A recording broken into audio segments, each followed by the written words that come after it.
You running games here? I want to play. You stupid son of a bitch. Pick up the card. From here on, nothing goes down unless I'm involved. No blackjack, no dope deals, no nothing. You think you're gonna live long enough to spend that money, you fucking hump?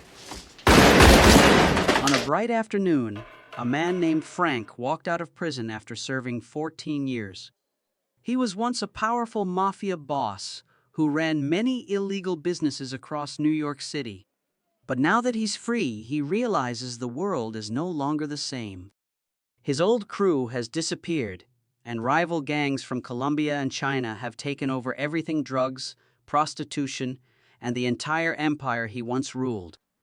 Elsewhere in the city, Emilio, a powerful Colombian boss who controlled the prostitution business, had just left one of his clubs when everything went wrong. Suddenly, gunshots filled the air, and he was killed on the spot.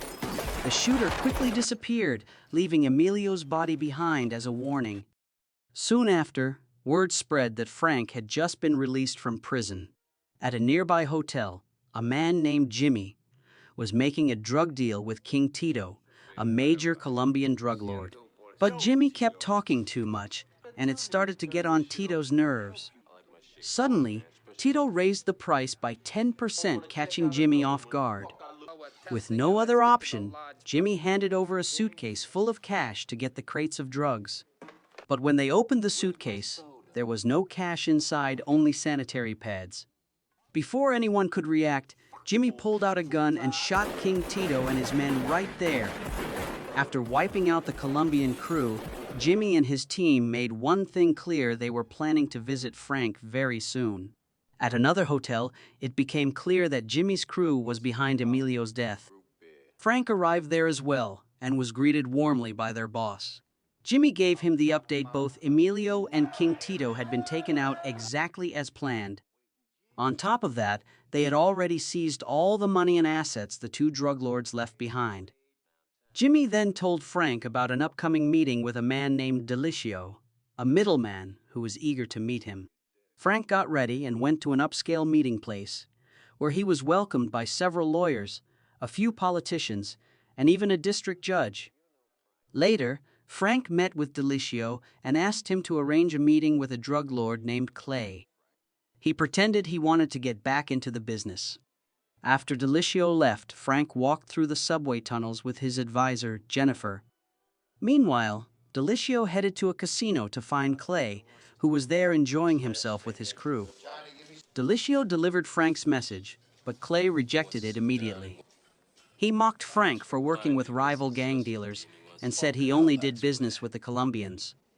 Without wasting any time, Clay told Delicio to go back and tell Frank he wasn't interested.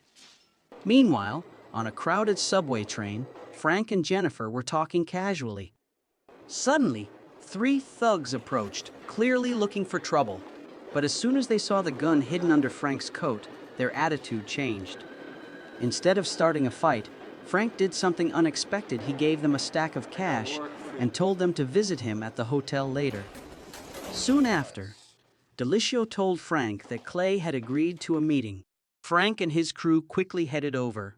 During the meeting, Frank made it clear that from now on, all deals would go through him. Clay refused. Without a second thought, Frank pulled out his gun and shot Clay on the spot. With Clay gone, Frank started bringing his old crew back together to rebuild his empire.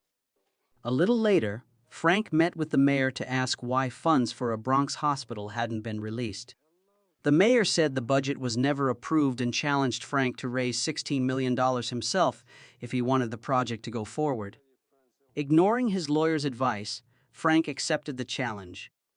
While Frank was enjoying a drink at a bar, 3 detectives, Tommy, Roy, and Dennis, suddenly appeared and arrested him. His lawyer tried to intervene, but they ignored him. To avoid being followed or leaving a trace, the detectives drove Frank the wrong way down the street. They took him to a quiet alley where a man named Enrico was lying unconscious and badly hurt. The cops thought Frank might be involved, but he said he didn't know anything. That made them more frustrated, but without proof, they had to let him go. It turned out Enrico was a Colombian drug lord. The detectives were already suspicious of Frank, especially since 3 major drug lords had been killed since his release from prison. Meanwhile, Delicio met Wong, a Chinese triad boss, for a secret meeting at a movie theater. He brought a business proposal from Frank. Wong refused to agree and demanded cash up front for a 220-pound shipment, even though he knew Frank didn't have that money. To keep things moving, Delicio suggested arranging a face-to-face meeting between Wong and Frank so they could talk and reach a deal that worked for both of them. The next day, Jimmy went to a fast food restaurant. While there, he kindly gave some money to an elderly woman and her grandchildren. Suddenly, detectives and police surrounded the place. It was a trap. With nowhere to run, Jimmy was arrested on the spot. He was accused of killing several Colombians, and the police were using Enrico's testimony to blame him for everything. Meanwhile, Frank visited a run-down hospital in the Bronx that badly needed government funding. He brought up the deal with Wong again, but they still couldn't agree on a price for the shipment. Frank tried a new approach. He suggested they work together, sell the shipment as partners, and split the profits to help fund the hospital. But Wong refused. He still wanted full cash up front. When Frank returned to the hotel, he learned that Jimmy had been arrested. Without wasting any time, he decided they had to break him out that night. He gave the order, and Jennifer and the team got to work. They carried out the mission and successfully got Jimmy out safely. Later, when the 3 detectives arrived, they were furious Jimmy was already gone. Jennifer warned the detectives that if they didn't cooperate, the case would end up in court. Soon after, in Chinatown, Frank and his team tracked down the Chinese gangs. They acted quickly, attacking ruthlessly and eliminating every member. After the fight, Frank captured Wong and forced him to give up all his assets. But even after that, it wasn't enough. Frank made sure Wong was taken out shortly afterward. A few days later, the hospital in the Bronx finally opened to the public, thanks to a large donation from Frank. Detective Dennis was not happy. He was furious. To him, Frank had become the king of New York while he and the other detectives were stuck with boring, thankless work. Dennis felt the system was unfair. Frank had too much money, too many connections, and knew exactly how to use the law to avoid getting in trouble. Dennis came up with a risky plan. He wanted a group of detectives to attack Frank and make it look like a gang war. Roy didn't agree and voiced his concerns, but Dennis ignored him and went ahead. One night, at a crowded nightclub, Frank's crew was partying while Frank stepped away to take a phone call. Soon after, Delicio arrived with a drug lord from Los Angeles. The man knew Frank had a 200-pound shipment from Wong and wanted to buy it. But he didn't have enough money to pay up front, so he offered to pay half now and the rest after selling it in L. Frank refused. He said the deal would only happen if he got full payment immediately. The man then asked if he could at least see the shipment first. As he stepped outside, things turned deadly. He suddenly pulled out a gun and shot one of Frank's bodyguards. That's when the truth came out.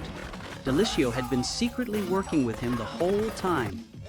Seconds later, a group of armed men stormed in, and chaos erupted. Gunfire rang out, turning the place into a war zone. Frank grabbed Jimmy and helped him escape. But as they drove away, one of the attackers grabbed onto their car door. When Jimmy tried to shake him off, they realized something shocking. He was a cold, ruthless cop. Frank didn't waste a second. He grabbed a fire extinguisher and hit the man hard. When the other attackers saw their teammate taken down, they backed off and ran to report to their boss, Chase. That's when the truth came out. The attackers were actually detectives Tommy and Dennis. A high-speed chase started immediately, with bullets flying the whole way. After a long and intense pursuit, Frank finally managed to escape safely. Tommy and Dennis lost sight of Frank and Jimmy near the car area. Suddenly, Frank appeared out of nowhere and rammed their car, causing a violent crash.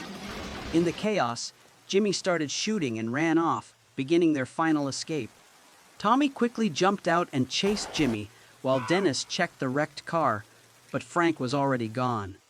Under the bridge, a gunshot suddenly rang out. Tommy was hit. Jimmy didn't hesitate and kept firing, leaving Tommy badly wounded. Then Dennis appeared out of nowhere and shot Jimmy, killing him instantly. He ran to help Tommy, but it was too late. Tommy was already dead. Heartbroken and filled with guilt over losing his partner, Dennis was left devastated, sinking into deep despair. Unable to handle his emotions at the funeral, Dennis quietly left and got into his car.